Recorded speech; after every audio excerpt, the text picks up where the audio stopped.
نحمده ونستعينه ونؤمن به ونتوكل عليه ونعوذ بالله من شرور أنفسنا ومن سيئات أعمالنا من يهده الله فلا مضل له ومن يضلله فلن تجد له وليا مرشدا اللهم صل على محمد وعلى آل محمد كما صليت على إبراهيم وعلى آل إبراهيم اللهم بارك على محمد وعلى آل محمد كما باركت على إبراهيم وعلى آل إبراهيم في العالمين إنك حميد مجيد ألا إن خير الحديث كتاب الله وخير الهدي هدي محمد صلى الله عليه وسلم وشر الأمور محدثاتها وكل محدثة بدعة وكل بدعة ضلالة وكل ضلالة في النار رب اشرح لي صدري ويسر لي أمري واحلل عقدة من لساني يفقه قولي أيها الناس أوصيكم يا أولا بتقوى الله يا أيها الذين آمنوا اتقوا الله حق تقاته ولا تموتن إلا وأنتم مسلمون أعوذ بالله من الشيطان الرجيم بسم الله الرحمن الرحيم وقال فرعون ذروني أقتل موسى وليدع ربه إني أخاف أن يبدل دينكم أو أن يظهر في الأرض الفساد. ബഹുമാന്യരായ സത്യവിശ്വാസികളെ, വിശ്വാസിനികളെ, ജീവിതത്തിലെ എല്ലാ മേഖലകളിലും അള്ളാഹുവിൻ്റെ വിധികളും വിലക്കുകളും പാലിച്ചുകൊണ്ട്, അള്ളാഹുവെ സൂക്ഷിച്ചുകൊണ്ട് മുത്തഖീങ്ങളായി ജീവിക്കണമെന്ന് ആദ്യമായി എന്നോടും അനന്തരം നിങ്ങളോടും ഉപദേശിക്കുകയാണ്. എല്ലാവരോടുമായി തഖ്വ കൊണ്ട് വസിയത്ത് ചെയ്യുകയാണ്. അള്ളാഹു തആല നമുക്ക് എല്ലാവർക്കും തഖ്വയും ഈമാനുമുള്ള ജീവിതം നൽകി അനുഗ്രഹിക്കുമാറാവട്ടെ.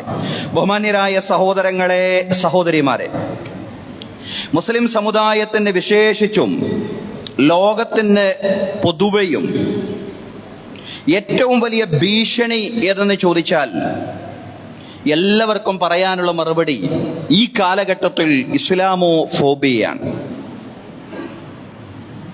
ആ ഇസ്ലാമോ ഫോബിയ ചരിത്രത്തിൽ തുല്യതയില്ലാത്ത ആഘാതം ഏറ്റുവാങ്ങിയ ഒരവസരത്തിലാണ് നാം ഉള്ളത്.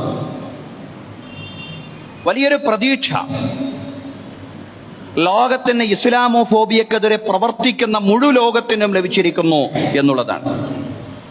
ആ പ്രതീക്ഷ എവിടെന്നാ ലഭിച്ചതെന്ന് ചോദിച്ചാൽ സാമ്രാജ്യത്വത്തിന്റെ ഈറ്റില്ലമായ അമേരിക്കയിൽ നിന്ന്, അമേരിക്കയിലെ ന്യൂയോർക്കിൽ നിന്നാണ് ആ പ്രതീക്ഷ ലഭിച്ചത്. ഇസ്ലാമോഫോബിയയ്ക്ക് തുല്യതയില്ലാത്ത വിധം ചരിത്രത്തിൽ ഒരുപക്ഷെ രേഖപ്പെടുത്താൻ കഴിയുന്ന രീതിയിലുള്ള ആഘാതം സംഭവിച്ചിരിക്കുകയാണ്. ന്യൂയോർക്കിലെ മേയറായിട്ട്, പുതിയ മേയറായി ഇസ്ലാമോഫോബിയ ശക്തികൾ ഏറ്റവും അധികം എതിർത്തിരുന്ന ഒരു വ്യക്തിത്വം കടന്നു വന്നിട്ടുള്ള ഒരു പശ്ചാത്തലം കൂടിയാണ് നമ്മുടെ മുമ്പിലുള്ളത്. ഇസ്ലാമോഫോബുകൾ ഏറ്റവും അധികം ഭയപ്പെടുകയും ഭയപ്പെടുത്തുകയും ചെയ്തിരുന്ന ആ കാര്യം സംഭവിച്ചിരിക്കുന്നു. അമേരിക്കയിലെ സുപ്രധാന നഗരമായ ന്യൂയോർക്കിൽ മുസ്ലിമായ സൊഹ്റാൻ മംദാനി മേയറായി തെരഞ്ഞെടുക്കപ്പെട്ടിരിക്കുന്നു. ഇന്നത് ലോകത്ത് വലിയൊരു ചർച്ചാ വിഷയമാണ്. ലോകത്ത് ഇസ്ലാമോഫോബിയക്കെതിരെ പ്രവർത്തിച്ചു കൊണ്ടിരിക്കുന്ന മുഴുവൻ ആളുകൾക്കും, മുഴുവൻ പ്രസിദ്ധീകരണങ്ങൾക്കും, പത്രങ്ങൾക്കും, സാമൂഹ്യ മാധ്യമങ്ങൾക്കുമെല്ലാം, സാമൂഹ്യ മാധ്യമങ്ങളിലും പത്രങ്ങളിലും പ്രസിദ്ധീകരണങ്ങളിലുമെല്ലാം ഇസ്ലാമോഫോബിയക്കെതിരെ ശബ്ദിച്ചുകൊണ്ടിരിക്കുന്ന മുഴുവൻ ആളുകൾക്കും വലിയ ആശയും പ്രതീക്ഷയും സന്തോഷവും നൽകുന്ന വാർത്തയാണ് ന്യൂയോർക്കിൽ നിന്ന് ലോകം കേട്ടിട്ടുള്ളത് എന്നുള്ളത്. ഒരു കാലത്ത് സ്വാദിഖ് അമർ ഖാൻ ലണ്ടനിൽ മേയറായി വന്നപ്പോ അത് ഇത്രയധികം ചർച്ചയായിട്ടില്ല. പക്ഷെ ഇന്ന് കൂടുതൽ ചർച്ചയായി. പ്രത്യേകിച്ചും ഈ കാലഘട്ടം എന്ന് പറയുന്നത് ഇസ്ലാമിനും മുസ്ലിങ്ങൾക്കുമെതിരെ വളരെ ശക്തമായിട്ടുള്ള ഹെയ്റ്റ് ക്യാമ്പയിൻ ശക്തിപ്പെട്ടുകൊണ്ടിരിക്കുന്ന കാലമാണ്. ആ ഹെയ്റ്റ് ക്യാമ്പയിൻ ലക്ഷ്യം കാണാതെ ഉന്നം തെറ്റിക്കൊണ്ട് ന്യൂയോർക്കിൽ വീണിരിക്കുന്നു എന്നതാണ് ലോകത്തെ അത്യാധുനികമായിട്ടുള്ള സംഭവ വികാസം എന്ന് പറയുന്നത്. ഇവിടെ ഇസ്ലാമോഫോബിയ അതിന്റെ ആത്യന്തിക ലക്ഷ്യം കാണാതെ പരാജയപ്പെട്ടു പോകുമെന്ന് ഇനിയും ആവർത്തിച്ചും വിശദീകരിച്ചും പറയാനാണ് ഇന്നത്തെ ഖുത്ബ പ്രയോജനപ്പെടുത്തുന്നത്. അള്ളാഹു ഇസ്ലാമോഫോബിയ പോലുള്ള വംശീയവാദങ്ങൾ ലോകത്തിൽ നിന്ന് തുടച്ചു നീക്കാൻ സുമനസ്സുകൾക്ക് തൗഫീഖ് നൽകി അനുഗ്രഹിക്കുമാറാവട്ടെ. ബഹുമാന്യരായ സഹോദരങ്ങളെ, സഹോദരിമാരെ, ഇസ്ലാമോഫോബിയ എന്താണെന്നും ഏതെല്ലാം അർത്ഥത്തിലും വിശദാംശങ്ങളിലുമാണ് ഇസ്ലാമോഫോബിയയ്ക്ക് ന്യൂയോർക്കിൽ ആഘാതമേറ്റിട്ടുള്ളത് എന്നുമാണ് ഇന്നത്തെ ഖുത്ബയിൽ നാം വിശദീകരിക്കുന്നത്. നമുക്കറിയാം, അമേരിക്കൻ പ്രസിഡന്റ് ഡൊണാൾഡ് ട്രംപ് മുന്നിൽ നിന്നുകൊണ്ട് തന്നെയാണ് ഇസ്ലാമോഫോബിയയുടെ ഏറ്റവും വലിയ പ്രവർത്തനം ന്യൂയോർക്കിൽ നടത്തിയത്. സ്ഥാനാർത്ഥിയായിട്ടുള്ള നമ്മൾ ഈ പറഞ്ഞ സൊഹ്റാൻ മംദാനിക്കെതിരെ ഒരു മുസ്ലിം എന്ന നിലയിലും ഒരു കുടിയേറ്റക്കാരൻ എന്ന നിലയിലുമുള്ള ആക്രമണത്തിന് മുൻപന്തിയിൽ നിന്നത് സാമ്രാജ്യത്വ അധിപനായ അമേരിക്കൻ പ്രസിഡന്റ് ഡൊണാൾഡ് ട്രംപ് തന്നെയായിരുന്നു. ട്രംപ് മുന്നിൽ നിന്ന് നയിച്ചിട്ടും ഇസ്ലാമോഫോബിയ പരാജയപ്പെട്ടു പത്തിമടക്കി എന്നുള്ളതാണ്. സഹോദരങ്ങളെ, മംദാനി തെരഞ്ഞെടുക്കപ്പെടുകയാണെങ്കിൽ ന്യൂയോർക്കിൽ ഇസ്ലാമിക ശരീഅത്ത് നടപ്പിലാക്കും എന്ന രീതിയിലുള്ള തെറ്റിദ്ധരിപ്പിക്കലുകൾ വളരെ ശക്തമായ രീതിയിൽ തന്നെ നടത്തി. സെപ്റ്റംബർ 11 വേൾഡ് ട്രേഡ് സെന്റർ ആക്രമണത്തിന് അതിനേക്കാൾ വലിയ ആഘാതമാണ് മംദാനി ന്യൂയോർക്കിലെ മേയറായിട്ട് വന്നാൽ സംഭവിക്കാൻ പോകുന്നത്. എന്നാൽ ഈ കുപ്രചരണങ്ങളെല്ലാം അതിജീവിച്ചുകൊണ്ട് മംദാനി അമേരിക്കൻ മേയറാവുകയായിരുന്നു. എന്താണ് ഇത്ര വലിയ ചർച്ച ചെയ്യേണ്ട വിഷയം? ലോകത്ത് ഒരുപാട് മേയർമാർ വരുന്നുണ്ട്, അവരിൽ മുസ്ലിങ്ങളുണ്ട്, മുസ്ലിങ്ങൾ അല്ലാത്തവരുമുണ്ട്. എന്തിനാണ് ചർച്ച ചെയ്യുന്നതെന്ന് ചോദിച്ചാൽ, ലോകത്തെ ഇസ്ലാമോഫോബിയയുടെ പിന്നിൽ അണിനിരന്ന മുഴുവൻ ദുശക്തികളും പൈശാചിക ശക്തികളും ഒരുമിച്ച് പ്രവർത്തിച്ചിട്ടും അവരുടെ പ്രചരണങ്ങൾ ലക്ഷ്യം കാണാതെ ഉന്നം തെറ്റിപ്പോകുമ്പോ തീർച്ചയായിട്ടും വിശ്വാസികൾക്ക് അതിൽ ആവേശം കൊള്ളാൻ, വിശ്വാസികൾക്ക് മാത്രമല്ല ഇസ്ലാമോഫോബിയക്കെതിരായി നിൽക്കുന്ന, ഇസ്ലാമിനെ പറഞ്ഞ് ഭയപ്പെടുത്തുന്ന ആശയത്തിനെതിരായി നിൽക്കുന്ന മുഴുവൻ സുമനസ്സുകൾക്കും അതിൽ സന്തോഷിക്കാനും പ്രതീക്ഷിക്കാനും ഒരുപാട് വകയുണ്ട് എന്നുള്ളതാണ്. ഇവിടെ ഇസ്ലാമോഫോബിയ ആഴത്തിൽ പഠിക്കാൻ നമുക്ക് ഈ സാഹചര്യത്തിൽ വിശേഷിച്ചും കഴിയേണ്ടതുണ്ട്.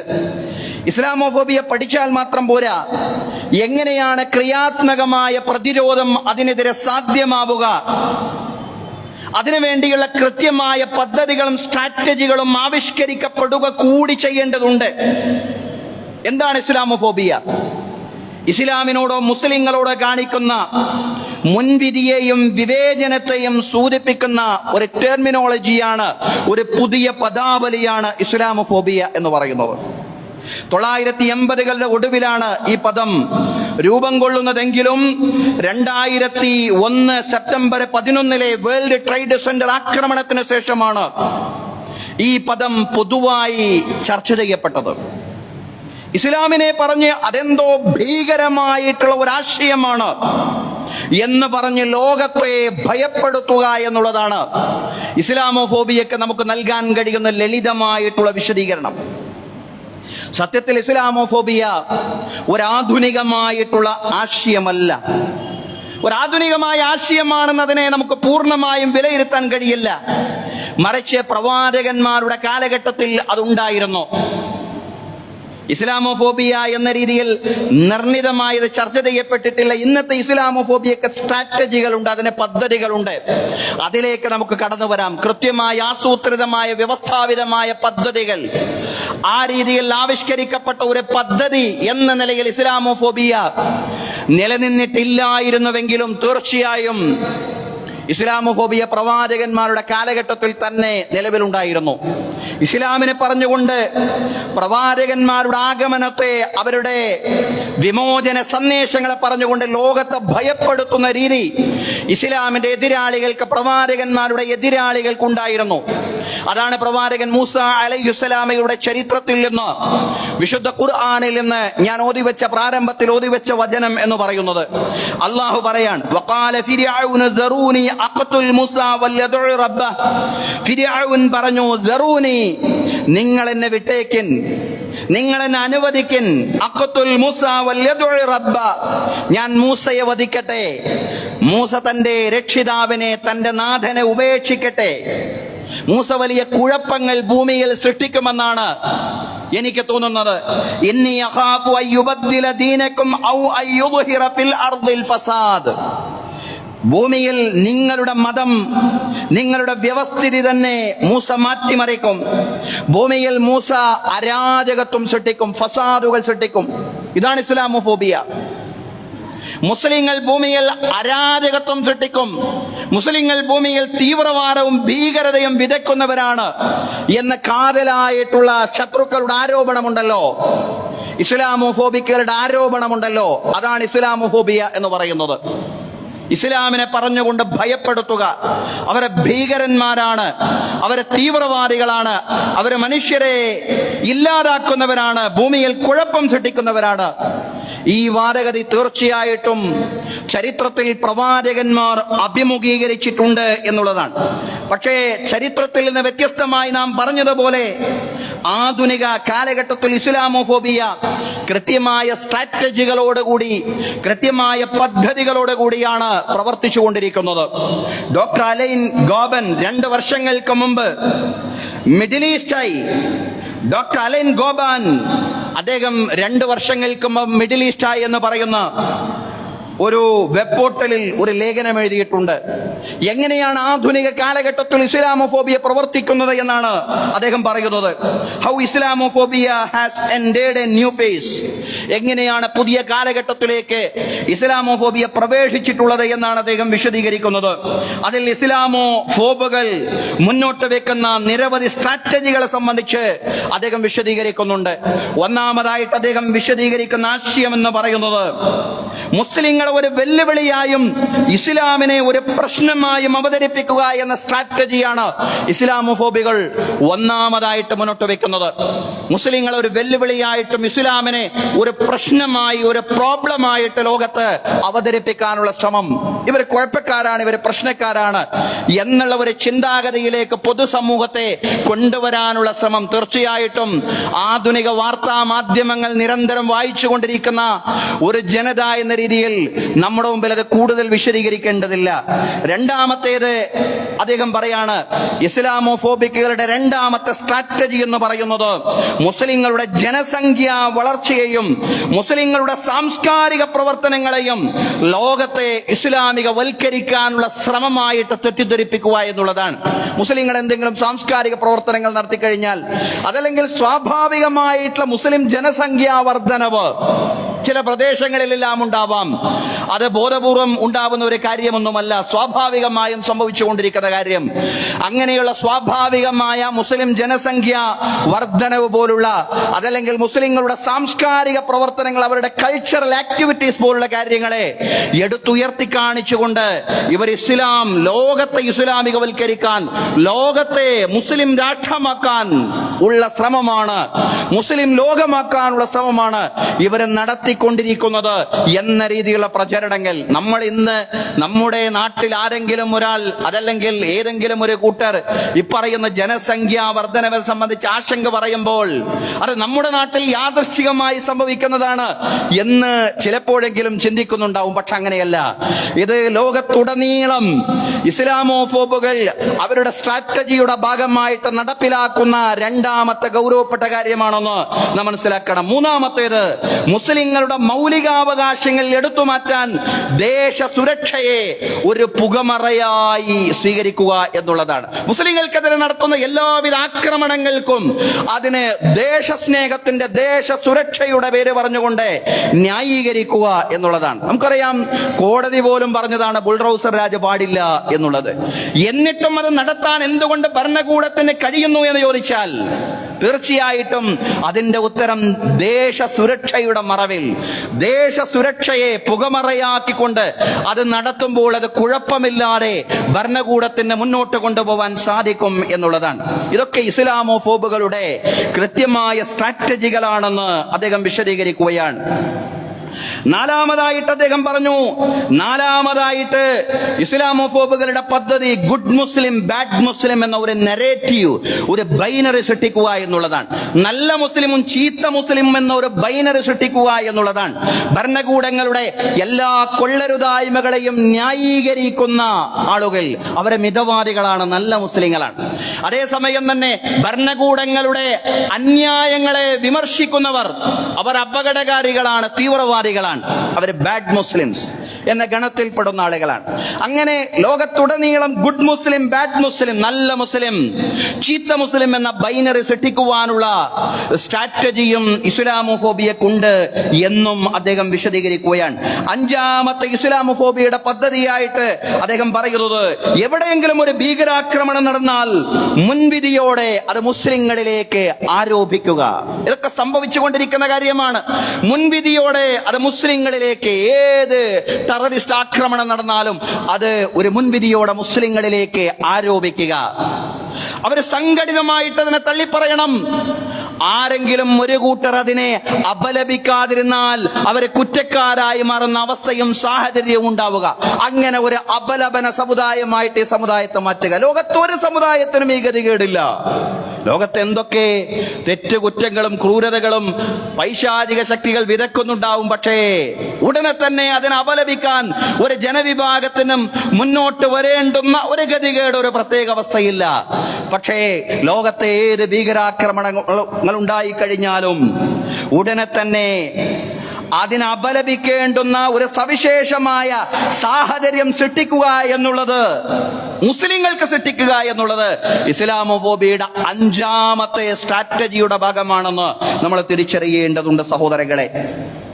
ഇങ്ങനെയുള്ള കൃത്യമായ പദ്ധതിയോട് കൂടിയാണ് ലോകത്തുടനീളം ഇസ്ലാമോഫോബിയ പ്രവർത്തിച്ചു കൊണ്ടിരിക്കുന്നത് എന്നുള്ളതാണ്. ഇത് ഡോക്ടർ അലൈൻ ഗോബാൻ എന്ന് പറയുന്ന ഗ്രന്ഥകാരൻ അദ്ദേഹം കുറിച്ചിട്ടത്, അദ്ദേഹം ഒരു പോർട്ടലിൽ കുറിച്ചിട്ട കാര്യങ്ങളാണ്. 5 കാര്യങ്ങളല്ല, ഏകദേശം 10ഓളം കാര്യങ്ങൾ അദ്ദേഹം പറയുന്നുണ്ട്. അതിൽ പ്രസക്തമായിട്ടുള്ള 5 കാര്യങ്ങളാണ് ഞാൻ പറഞ്ഞത്. ഈ ഇസ്ലാമോഫോബിയയുടെ പ്രത്യാഘാതങ്ങൾ സ്ട്രാറ്റജിക്കലായിട്ട് ലോകത്ത് പ്രവർത്തിച്ചു കൊണ്ടിരിക്കുന്ന, നമ്മുടെ സംസ്ഥാനത്തോ രാജ്യത്തോ മാത്രമല്ല ലോകത്തുടനീളം ആസൂത്രിതമായിട്ട് പ്രവർത്തിച്ചു കൊണ്ടിരിക്കുന്ന ആശയമാണത്. ഈ ഇസ്ലാമോഫോബിയയുടെ പദ്ധതികൾ ഒരു പരിധിയോളം വിജയിക്കുന്നു എന്നുള്ളത്, ജനങ്ങൾക്കിടയിൽ തെറ്റിദ്ധാരണകൾ സൃഷ്ടിക്കുവാൻ അവർക്ക് സാധ്യമാവുന്നു എന്നുള്ളതാണ്. അതിന്റെ പ്രത്യാഘാതങ്ങൾ രാജ്യത്തും ലോകത്തും മാത്രമല്ല നമ്മുടെ സംസ്ഥാനത്ത് പോലും കാണാൻ കഴിയും. അടുത്ത കാലത്ത് മുസ്ലിം പേരുള്ള ഒരു എഴുത്തുകാരൻ തന്റെ അനുഭവം പങ്കുവെക്കുന്നുണ്ട്. വലിയ മതനിഷ്ഠയുള്ള ആളൊന്നുമല്ല, പക്ഷെ അദ്ദേഹത്തിന്റെ പേര് മുസ്ലിം പേരാണ്. അദ്ദേഹം കളമശ്ശേരിയിൽ, കൊച്ചിയിലെ കളമശ്ശേരിയിൽ ഒരു വീട് നോക്കാൻ, ഒരു വീട് അന്വേഷിക്കാൻ വേണ്ടി പുറപ്പെട്ടോ ബ്രോക്കർ ഉടനെ പറയാണ്, മുസ്ലിങ്ങൾക്ക് ഇവിടെ വീട് ലഭിക്കില്ല, മുസ്ലിങ്ങൾക്ക് വീട് നൽകരുത്, ഇന്നാലിന്റെ വീട് നൽകരുത് എന്നാണ് ഈ വീടിന്റെ ഓണർ പറഞ്ഞിട്ടുള്ളത്, ഉടമസ്ഥൻ പറഞ്ഞിട്ടുള്ളത്. ഒരുപാട് എഴുതുന്നയാളാണ് ആരെ? ഈ വീടന്വേഷിക്കുന്നയാൾ. എന്നാൽ വീടിന്റെ ഉടമസ്ഥൻ, ബ്രോക്കർ പറഞ്ഞ ഉടമസ്ഥൻ ഉണ്ടല്ലോ, മുസ്ലിങ്ങൾക്ക് ഞാൻ വീട് കൊടുക്കില്ല എന്ന് പറഞ്ഞ ഉടമസ്ഥൻ, അയാളും ചില്ലറക്കാരനൊന്നുമല്ല, അത്യാവശ്യം സാക്ഷരതയും വിദ്യാഭ്യാസവും ഒക്കെ ഉള്ള ആള് തന്നെയാണ്. കൊച്ചി ഇൻഫോ പാർക്കിൽ കമ്പ്യൂട്ടർ എഞ്ചിനീയർ ആയിട്ട് ജോലി ചെയ്യുന്ന വ്യക്തിയാണ്. 2 വർഷം മുമ്പാണ് സഹോദരങ്ങളെ സോഷ്യൽ മീഡിയയിലൂടെ ഈ ഒരു സന്ദേശം പ്രചരിച്ചത്. ഒരു മുസ്ലിം പേരുള്ള ഒരു എഴുത്തുകാരൻ, അദ്ദേഹം കൊച്ചിയിലെ കളമശ്ശേരിയിൽ വീട് അന്വേഷിക്കാൻ ഇറങ്ങിയപ്പോ അദ്ദേഹത്തിന് വീട് ലഭിച്ചില്ല. കാരണം അദ്ദേഹത്തിന്റെ പേര് മുസ്ലിമാണ്. മുസ്ലിമാണോ എന്നൊന്നുകൂടി ഉറപ്പിച്ചു ചോദിക്കുകയാണ്. മുസ്ലിമാണ് എന്ന് പറഞ്ഞപ്പോൾ മുസ്ലിങ്ങൾക്ക് വീട് നൽകരുത് എന്നാണ് വീടിന്റെ ഉടമസ്ഥൻ പറഞ്ഞിട്ടുള്ളത് എന്ന് പറയാണ്. സഹോദരങ്ങളെ, ഇതിനെ സാമാന്യവൽക്കരിക്കാൻ കഴിയില്ല. നമ്മുടെ സഹോദര സമുദായങ്ങളിൽപ്പെട്ട ഒരുപാട് നല്ല നല്ല മനുഷ്യരുണ്ട്.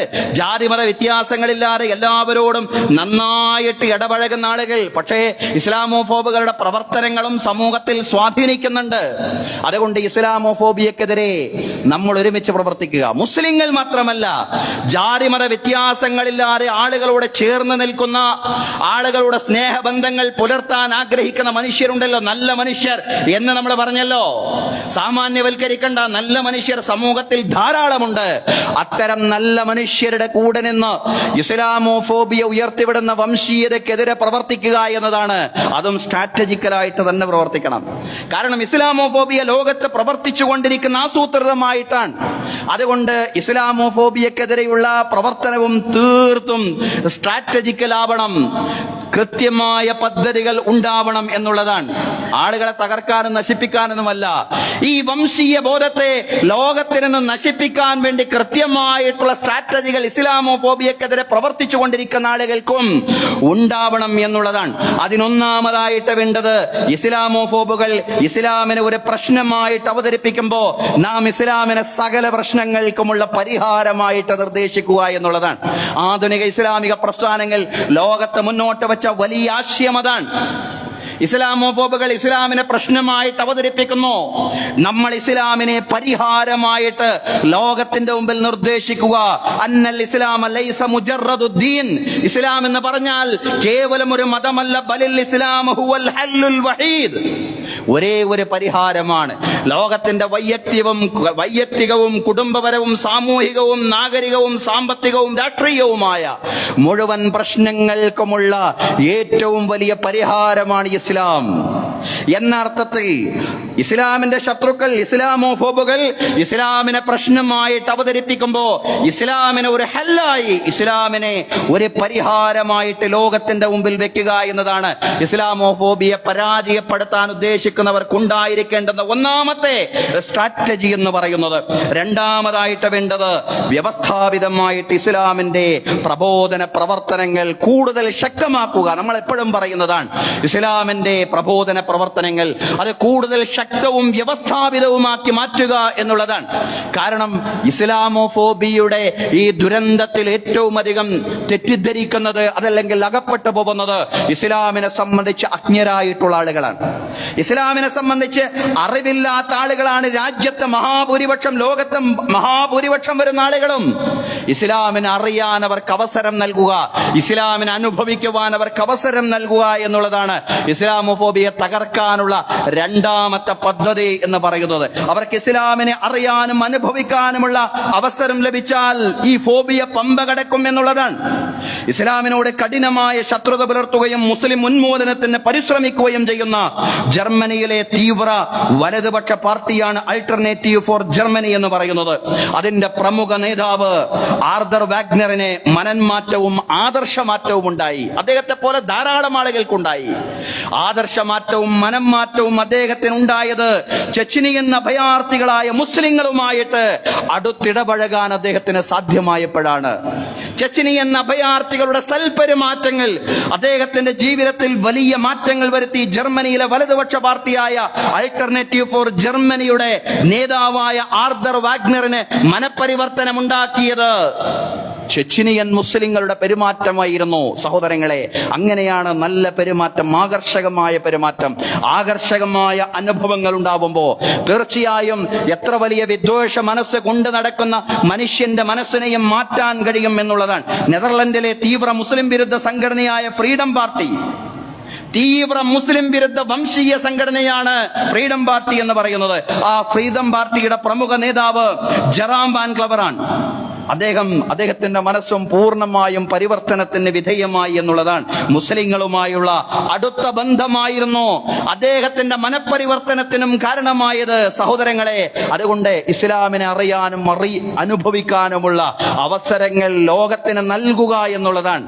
ഒരു മുസ്ലിം എന്ന രീതിയിൽ എന്റെ അടുക്കൽ നിന്നും എന്റെ സഹോദര സമുദായാംഗത്തിന് നല്ല അനുഭവങ്ങൾ ഉണ്ടാവുക, എന്നിൽ നിന്ന് നല്ല അറിവുകൾ ഇസ്ലാമിനെ സംബന്ധിച്ച് ലഭിക്കുക എന്നതോടൊപ്പം തന്നെ എന്റെ അടുക്കൽ നിന്നും നല്ല അനുഭവങ്ങൾ എന്റെ സഹോദരനുണ്ടാവുക.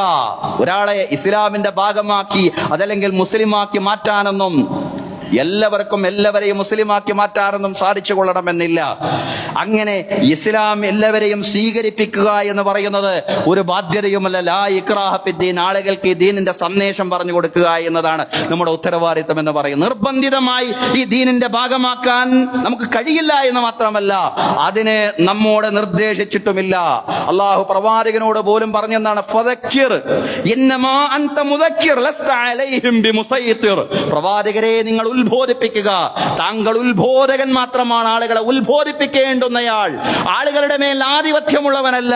ലസ്ത അലൈഹിം ബിമുസൈത്തിർ, അവരുടെ ഹൃദയങ്ങൾ കയ്യിലുള്ളവനല്ല പ്രവാചകരെ താങ്കൾ. അവരെ ഉത്ബോധിപ്പിക്കുക, അവർക്ക് നല്ല കാര്യങ്ങൾ പറഞ്ഞു കൊടുക്കുക. പക്ഷേ ഇസ്ലാമിനെ സംബന്ധിച്ചുള്ള തെറ്റിദ്ധാരണകൾ നീക്കുവാൻ നമുക്ക് സാധിക്കും. ഇസ്ലാമിന്റെ ഭാഗമാക്കാൻ നമുക്ക് കഴിയില്ലെങ്കിൽ പോലും അത് നമ്മെ കൊണ്ട് സാധിക്കുന്ന കാര്യമല്ല, നമുക്ക് അറിയിച്ചു കൊടുക്കാനേ കഴിയൂ. പക്ഷേ ഇസ്ലാമിനെ സംബന്ധിച്ചുള്ള തെറ്റിദ്ധാരണകൾ, മിസ്അണ്ടർസ്റ്റാൻഡിങ്, അവരുടെ തെറ്റായ ധാരണകൾ തിരുത്താൻ സാധിക്കും എന്നുള്ളതാണ് സഹോദരങ്ങളെ. എത്രയോ മാതൃകകൾ നമ്മുടെ മുമ്പിലുണ്ട്. സ്വതന്ത്ര ഇന്ത്യയിലെ ആദ്യത്തെ ഗവർണർ ജനറൽ സി രാജഗോപാലാചാരിയായിരുന്നു, ചക്രവർത്തി രാജഗോപാലാചാരി.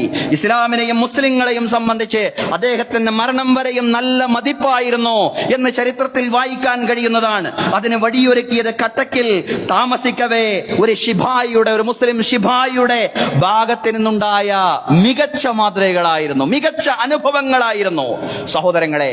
അങ്ങനെ ഇസ്ലാമിനെ സംബന്ധിച്ചുള്ള അറിവും അനുഭവവും ലോകത്തിന് പകർന്നു നൽകുക എന്നതാണ് രണ്ടാമതായിട്ട് നമുക്ക് നിർവഹിക്കാനുള്ള ദൗത്യം എന്ന് പറയുന്നത്. എപ്പോഴും അന്തസ്സും അഭിമാനവും അടിയറവ് വെക്കാതെ, നിലപാടുകളിൽ വിട്ടുവീഴ്ച ചെയ്യാതെ മുന്നോട്ട് പോവാനാണ് ഇസ്ലാമെ ഫോബിയെ പ്രതിരോധിക്കുന്നവർ ശ്രദ്ധിക്കേണ്ടുന്ന മൂന്നാമത്തെ കാര്യം. ജനങ്ങളോട് നല്ല നിലയ്ക്ക് ഇടപഴകണമെന്ന് പറഞ്ഞാൽ ഇസ്ലാമിന്റെ എതിരാളികളുടെ മുമ്പിൽ സാഷ്ടാംഗം ചെയ്യണം, മുട്ടുമടക്കണം, നിലപാടുകൾ കൊണ്ട് അടിയറവ് പറയണം എന്നൊരിക്കലും മനസ്സിലാക്കരുത് സഹോദരങ്ങളെ. സുഹ്റാൻ മംദാനിയുടെ വിജയം നൽകുന്ന ഏറ്റവും വലിയ പാഠം, നിലപാടുകളിൽ വിട്ടുവീഴ്ച ചെയ്യാതെ മുന്നോട്ട് പോകുന്നവർക്ക് തന്നെ ഈ ലോകത്ത് വലിയ ഇടമുണ്ട് എന്നുള്ള പാഠമാണ്. വൻതോതിൽ ജൂത വോട്ടർമാരുടെ സാന്നിധ്യമുള്ള നഗരമാണ് ന്യൂയോർക്ക് സിറ്റി എന്ന് പറയുന്നത്. മംദാനിയുടെ വിജയം എന്തുകൊണ്ട് ലോകം ആഘോഷിക്കുന്നു, എന്തുകൊണ്ട് മെമ്പറിൽ പോലും അത് ചർച്ച ചെയ്യുന്നു എന്ന് ചില ആളുകൾ ചിന്തിക്കുന്നുണ്ടാവും. കാരണം ലോകം അതിൽ നിന്ന് പ്രചോദനം ഉൾക്കൊള്ളണം എന്നുള്ളതാണ്. നമ്മൾ വിശ്വാസികൾ അതിൽ നിന്ന് പാഠം ഉൾക്കൊള്ളണം എന്നുള്ളതാണ്. വൻതോതിൽ ജൂത വോട്ടർമാരുടെ സാന്നിധ്യമുള്ള നഗരമായിരുന്നു, അതല്ലെങ്കിൽ നഗരമാണ് ന്യൂയോർക്ക് സിറ്റി എന്ന് പറയുന്നത്.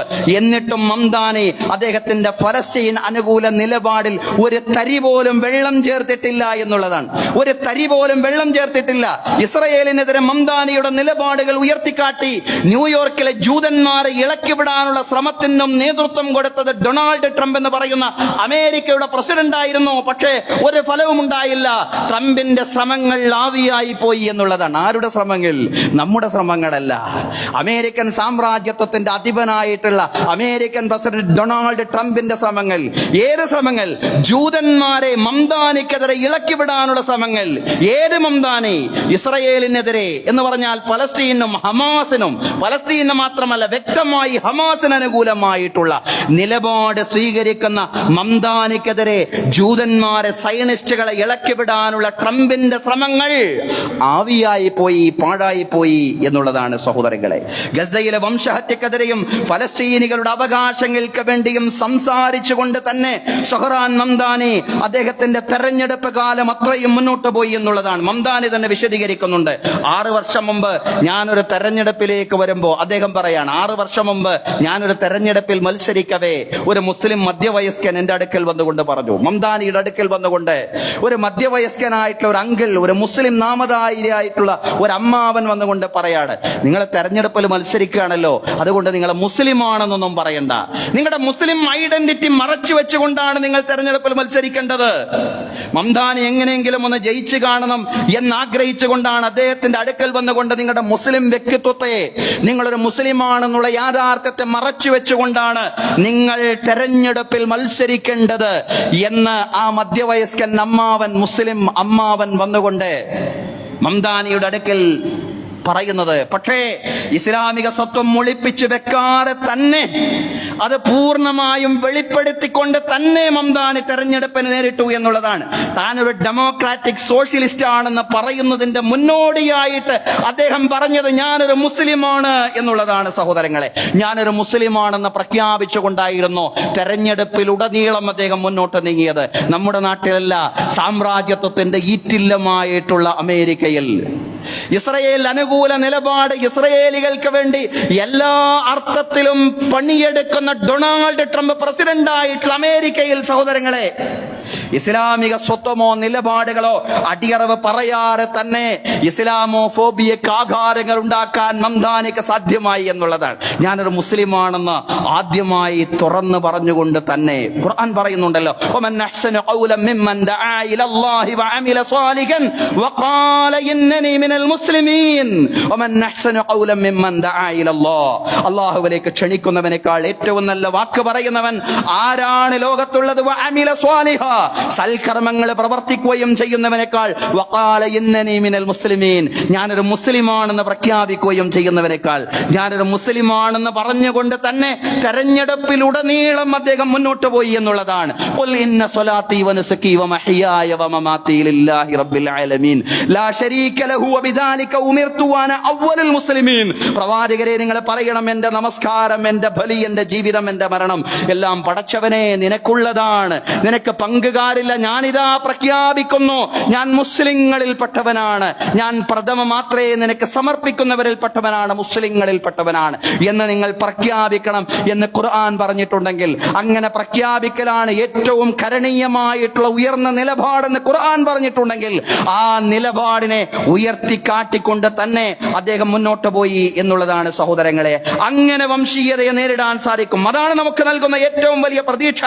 നമ്മൾ മുസ്ലിമാണ്, നമ്മളൊരു മുസ്ലിമാണ്, ഇസ്ലാമിന് അനുകൂലമായിട്ട് നിൽക്കുന്നയാളാണ്, പലസ്തീൻ അനുകൂലമായിട്ട് നിൽക്കുന്നയാളാണ്, ഗസക്ക് അനുകൂലമായിട്ട് നിൽക്കുന്നയാളാണ് എന്നെല്ലായിടത്തും പറയേണ്ടിടത്ത് മുഴുവൻ പറഞ്ഞു തന്നെ പോകണം. നിലപാടുകളിൽ അടിയറവ് പറയാതെ മുട്ടിലെഴയാതെ മുന്നോട്ട് പോകണം എന്ന വലിയ പാഠം മംദാനിയുടെ വിജയം ലോകത്തിന് നൽകുന്നുണ്ട് എന്നുള്ളതാണ്. നീതിപൂർവമായ കാര്യങ്ങൾക്ക് വേണ്ടി ധീരമായ ഉറച്ച നിലപാടുകൾ നാം സ്വീകരിക്കുമ്പോൾ എതിരാളികൾക്ക് പോലും നമ്മെ സംബന്ധിച്ച് മതിപ്പ് വർദ്ധിക്കുകയുള്ളൂ. നമ്മൾ ആശങ്കിക്കും, അങ്ങനെ ഞാൻ തുറന്നു പറഞ്ഞാൽ എൻ്റെ പിന്തുണ കുറഞ്ഞു പോകും. പക്ഷെ അങ്ങനെയല്ല. ഇതുപോലുള്ള അനുഭവങ്ങൾ നമ്മോട് പറയുന്ന, അങ്ങനെ പറഞ്ഞാൽ നമ്മെ സംബന്ധിച്ചുള്ള മതിപ്പ് ലോകത്തിന് വർദ്ധിക്കുകയാണ് ചെയ്യുക എന്നുള്ളതാണ്. ബുഖാറയിൽ ഒരു പണ്ഡിതനുണ്ടായിരുന്നു. അദ്ദേഹത്തിന്റെ പേര് ഷെയ്ഖ് ജമാലുദ്ദീൻ. സൂഫി വര്യനും പണ്ഡിതനുമായിരുന്നു അദ്ദേഹം തന്റെ ശിഷ്യഗണങ്ങളോടൊപ്പം അന്നത്തെ രാജകുമാരനായിരുന്ന തൈമൂറിന്റെ കളിക്കളത്തിലൂടെ, തൈമൂർ കളിക്കുന്ന സ്ഥലത്തിലൂടെ അറിയാതെ നടന്നുപോയി എന്നാണ്. തൈമൂറിനെ ഇത് പ്രകോപിതനാക്കി. തൈമൂറിന് ദേഷ്യം വന്നു. ഷെയ്ഖ് ജമാലുദ്ദീനെ കൈകാലുകൾ ബന്ധിച്ചുകൊണ്ട് തന്റെ മുമ്പിൽ ഹാജരാക്കാൻ തൈമൂർ കൽപ്പിച്ചു. ജമാലുദ്ദീൻ അറിയാതെ നടന്നുപോയതാണ്. ഇത് രാജകുമാരൻ കളിക്കുന്ന സ്ഥലമാണെന്നും അദ്ദേഹത്തിന് അറിഞ്ഞുകൂടായിരുന്നു. അദ്ദേഹത്തെ കൈകാലുകൾ ബന്ധിതനാക്കിക്കൊണ്ട് തൈമൂർ രാജകുമാരൻ അദ്ദേഹത്തിന്റെ മുമ്പിൽ ഹാജരാക്കി എന്നുള്ളതാണ്. ഷെയ്ഖ് ജമാലുദ്ദീനെ കൈകാലുകൾ ബന്ധിപ്പിച്ചുകൊണ്ട് ഹാജരാക്കുകയാണ്. രാജകിങ്കരന്മാർ തൈമൂറിന്റെ മുമ്പിലിട്ടുകൊണ്ട് ക്രൂരമായിട്ട് ഷെയ്ഖ് ജമാലുദ്ദീൻ എന്ന് പറയുന്ന ഈ സൂഫി പണ്ഡിതനെ മർദ്ദിക്കുകയാണ്, ആക്രമിക്കുകയാണ്. അതെല്ലാം ഷെയ്ഖ് ജമാലുദ്ദീൻ ക്ഷമിച്ചു. ഇത് തൈമൂറിനെ വീണ്ടും പ്രകോപിതനാക്കുകയാണ് ചെയ്തത്.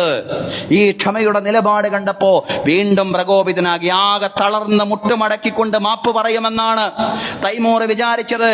പക്ഷേ അടിയറവ് പറയാതെ ക്ഷമിച്ചു നിൽക്കുകയാണ്. അത് കൂടുതൽ പ്രകോപനമുണ്ടാക്കി. ദേഷ്യപ്പെട്ട് തൈമൂർ ചോദിച്ചു, ഷെയ്ഖ് ജമാലുദ്ദീനോട് ചോദിക്കുകയാണ്, നീയാണോ എന്റെ വീട്ടിലെ നായയാണോ കൂടുതൽ മെച്ചം? അദ്ദേഹം നായയോട് തുലനം ചെയ്യുകയാണ് ഈ പണ്ഡിതനെ, ഈ സൂഫി വര്യനെ. എന്നിട്ട് ചോദിക്കുകയാണ്, നീയാണോ എന്റെ വീട്ടിലെ നായയാണോ കൂടുതൽ മെച്ചം? ഷെയ്ഖ് ജമാലുദ്ദീൻ പറഞ്ഞു, ഞാൻ ഇപ്പോൾ ഉള്ളതുപോലെ ജീവിക്കുകയാണെങ്കിൽ ഞാനാണ് മെച്ചം, അല്ലെങ്കിൽ താങ്കളുടെ വീട്ടിലെ നായ എന്നെക്കാൾ മെച്ചമാണ്, എന്നെക്കാൾ നല്ലവനാണ്. ഇത് കേട്ട് തൈമൂർ ചോദിച്ചു, എന്താണ് താങ്കൾ ഇങ്ങനെ പറയാൻ കാരണം? ഞാൻ ഇങ്ങനെ പറയാൻ കാരണം, ഞാൻ അങ്ങനെ പറയാൻ കാരണം, എനിക്ക് ജീവനും ജീവിതവും ജീവിക്കാൻ ആവശ്യമായ വിഭവങ്ങളും എല്ലാം തന്ന എന്റെ സൃഷ്ടാവിനോട് നന്ദി കാണിക്കുക എന്ന നിലപാടാണ് ഞാനിപ്പോൾ സ്വീകരിക്കുന്നത്. ആ നിലപാടുമായി ഞാൻ മുന്നോട്ട് പോയാൽ എനിക്ക് തന്നെയാണ് മഹത്വമുള്ളത്. ഇനി അതല്ല, താങ്കൾ ഭക്ഷണം കൊടുക്കുന്ന താങ്കളുടെ നായയുണ്ടല്ലോ, താങ്കൾക്ക് നന്ദി കാണിക്കുന്ന നായ, ആ നായയോളം വരില്ല എന്റെ പദവി. എപ്പോൾ ഞാൻ എന്റെ രക്ഷിതാവിന് നന്ദി കാണിക്കുന്നില്ല എങ്കിൽ, ആ രക്ഷിതാവിനോട് നന്ദി കേടാണ് ഞാൻ കാണിക്കുന്നെങ്കിൽ, താങ്കളുടെ വീട്ടിൽ താങ്കളുടെ ഭക്ഷണം കഴിച്ചുകൊണ്ട് താങ്കളെ യജമാനനായി സ്വീകരിച്ചുകൊണ്ട് മുന്നോട്ട് പോകുന്ന നായയോളം എന്റെ പദവി വരില്ല. അദ്ദേഹം പറയാണ്, ഷെയ്ഖ് ജമാലുദ്ദീൻ വിശദീകരിക്കുകയാണ്. ഉടനെ ഇത് കേട്ടുകൊണ്ട് അമ്പരന്ന് പോവുകയാണ്. എന്തുമാത്രം ആശയ സമ്പന്നമായ വാക്കുകളാണ് ഷെയ്ഖ് ജമാലുദ്ദീന്റെ വായിൽ നിന്ന് വരുന്നത്. അതുകൊണ്ട് തൈമൂർ അദ്ദേഹത്തിന്റെ ബന്ധനങ്ങളെല്ലാം, കെട്ടുകളെല്ലാം, ചെങ്ങലകളെല്ലാം അഴിച്ചിടാൻ പരിവാരങ്ങളോട് ആവശ്യപ്പെടുകയാണ്. തുടർന്ന് ഇപ്പറഞ്ഞതിന്റെ വിശദീകരണം എന്താണ്? നല്ലതുപോലെ വിശദീകരിച്ചു കൊടുത്തു. ഇസ്ലാമിന്റെ തൗഹീദ് എന്താണ്, ഇസ്ലാം എന്താണ്, അതിന്റെ മനോഹാരിത എന്താണ്, അതിന്റെ മഹത്വം എന്താണ്, തൈമൂറിന് നല്ലതുപോലെ വിശദീകരിച്ചു കൊടുത്തു ഷെയ്ഖ് ജമാലുദ്ദീൻ. പിന്നീട് ചരിത്രത്തിൽ ഒരു ഘട്ടത്തിൽ തൈമൂർ ഇസ്ലാം സ്വീകരിക്കുന്നുണ്ട് സഹോദരങ്ങളെ. അതുകൊണ്ട് എതിരാളികളുടെ മുമ്പിൽ ധീരമായ ആർജവമുള്ള നിലപാടുകൾ സ്വീകരിക്കേണ്ടിടത്ത് ആ നിലപാടുകൾ തന്നെ സ്വീകരിച്ച് മുന്നോട്ട് പോകുമ്പോ എതിരാളികൾക്ക് പോലും നമ്മെ സംബന്ധിച്ചുള്ള മതിപ്പ് വർദ്ധിക്കുകയാണ് ചെയ്യുക എന്ന് നമ്മളിപ്പോൾ പറഞ്ഞ ചരിത്ര സംഭവം മാത്രമല്ല, ഇപ്പറഞ്ഞ ന്യൂയോർക്കിൽ മംദാനി ജയിച്ച ആ സംഭവം നമ്മോട് പറയുകയാണ്. എവിടെയും അദ്ദേഹം മുട്ടുമടക്കിക്കൊണ്ട് നിലപാടിനോട് അടിയറവ് പറഞ്ഞിട്ടില്ല എന്നുള്ളതാണ്. മംദാനി ന്യൂയോർക്ക് മേയറാകുന്ന ഈ പശ്ചാത്തലത്തെ മുൻനിർത്തിക്കൊണ്ട് ഇസ്ലാമോഫോബിയക്കെതിരായിട്ട് ലോകം സ്വീകരിക്കേണ്ട, നമ്മൾ സ്വീകരിക്കേണ്ട സ്ട്രാറ്റജികളെ സംബന്ധിച്ചാണ് നമ്മൾ പറഞ്ഞ 3 സ്ട്രാറ്റജികൾ. ഗൗരവത്തിൽ അത് പാലിക്കണം, ശ്രദ്ധിക്കണം. അതിലൊന്ന്, ഇസ്ലാമോഫോബുകൾ ഇസ്ലാമിനെ പ്രശ്നമായിട്ട് അവതരിപ്പിക്കുമ്പോ നാം ഇസ്ലാമിനെ സകല പ്രശ്നങ്ങൾക്കുമുള്ള പരിഹാരമായിട്ട് കാണുക, അതല്ലെങ്കിൽ ലോകത്തിന് മുമ്പിൽ അവതരിപ്പിക്കുക എന്നുള്ളതാണ്. രണ്ടാമതായിട്ട് ചെയ്യേണ്ടത് വ്യവസ്ഥാപിതമായ പ്രബോധന പ്രവർത്തനങ്ങൾ സജീവമാക്കുക എന്നുള്ളതാണ്. മൂന്നാമത്തെ കാര്യം, മാപ്പ് സാക്ഷിയുടെ റോളിൽ സംസാരിക്കാതെ, എതിരാളികൾക്ക് മുമ്പിൽ ആശയപരമായിട്ട് മുട്ടിലെഴയാതെ നിലപാടുകൾ ധീരമായി പറയുക എന്നുള്ളതാണ്. മംദാനി ജയിക്കുമ്പോൾ ധാരാളം ധീരമായ നിലപാടുകൾ കൂടിയാണ് ജയിച്ചത് എന്നുള്ളതാണ്. മംദാനി ജയിക്കുമ്പോൾ ധീരമായ നിലപാടുകൾ ജയിച്ചു.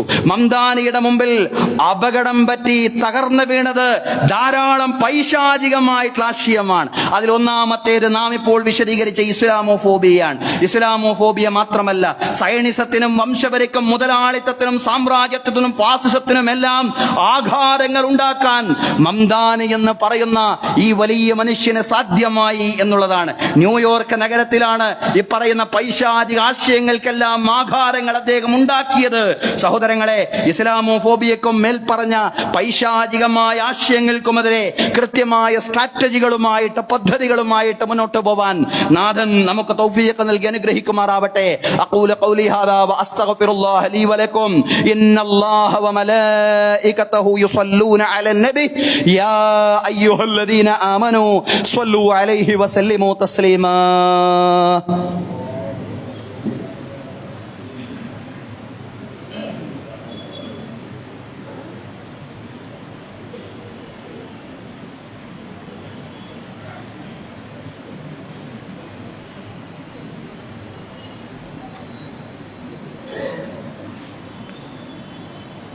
അൽഹംദുലില്ലാഹി റബ്ബിൽ ആലമീൻ والصلاة والسلام على الرسول الأمين محمد وعلى آله وصحبه أجمعين. أيها الناس، أوصيكم وإياي ثانيا بتقوى الله. أعوذ بالله من الشيطان الرجيم. بسم الله الرحمن الرحيم.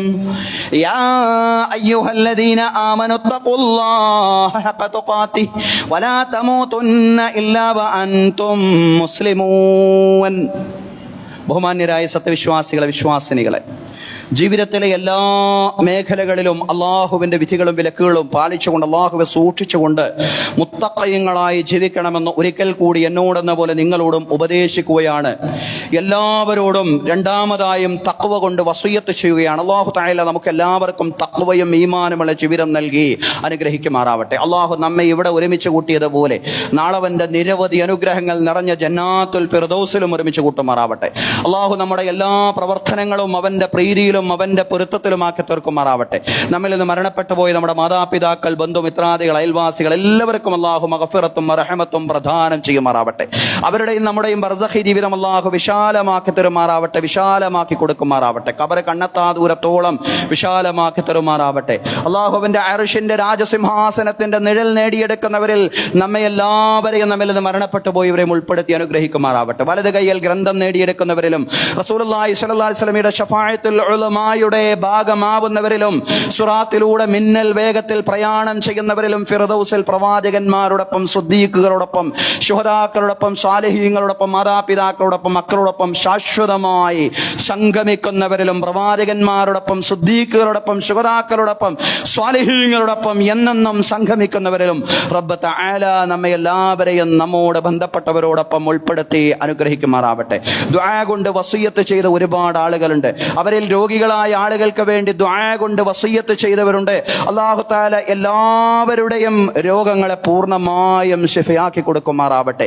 നമ്മിൽ രോഗികളായിട്ടുള്ള ആളുകൾ, നമ്മുടെ മാതാപിതാക്കളും അതുപോലെ ബന്ധുമിത്രാദികളുമായ ആളുകൾ രോഗികളായിട്ടുണ്ടെങ്കിൽ അല്ലാഹു തആല അവരുടെ എല്ലാവരുടെയും രോഗത്തെ എല്ലാ അർത്ഥത്തിലും കാമിലായ രീതിയിൽ തന്നെ, പൂർണ്ണമായ രീതിയിൽ തന്നെ, സമ്പൂർണമായ രീതിയിൽ തന്നെ ശമനം നൽകി അനുഗ്രഹിക്കുമാറാവട്ടെ.